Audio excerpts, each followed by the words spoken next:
Starbucks, the coffee giant, recently made a billion-dollar bet to fix a problem it created itself. They built a global empire on speed and convenience, but somewhere along the way, they lost their soul. This is the story of how a company admitted its strategy had failed and bet everything on going back to basics.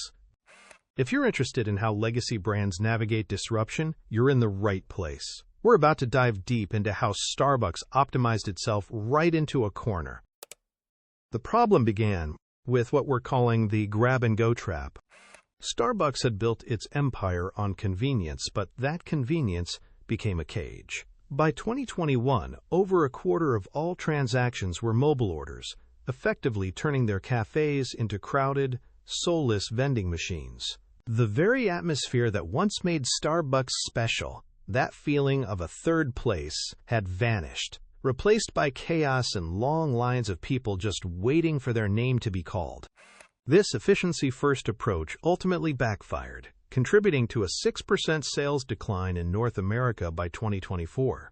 Their stores had become purely transactional, losing the transformational experience that once defined the brand. Faced with declining sales and a lost identity, Starbucks' new leadership didn't just tinker with the formula, they took a sledgehammer to it. They announced a staggering $1 billion restructuring plan. This wasn't a minor adjustment.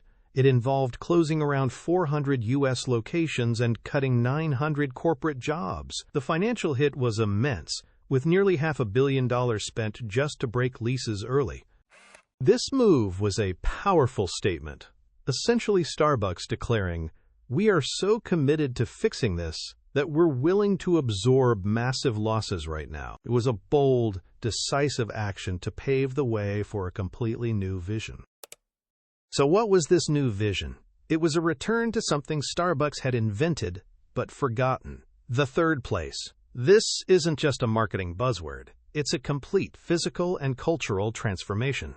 They are uplifting over 1,000 locations with warmer, community-inspired designs, moving away from the old corporate cookie-cutter aesthetic. But it's not just about looks.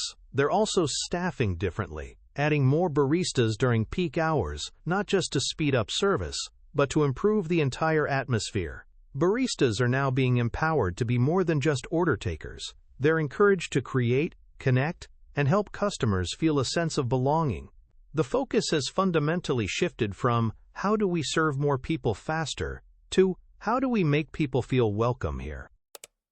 And it seems the massive gamble is already working. For the first time in 2 years, Starbucks has reported sales growth in the United States.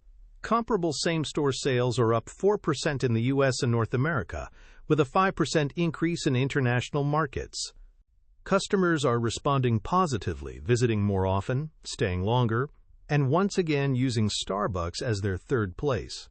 With this renewed momentum, the company plans to open between 600 and 650 new stores globally in 2026, all designed around this new, experience-focused vision.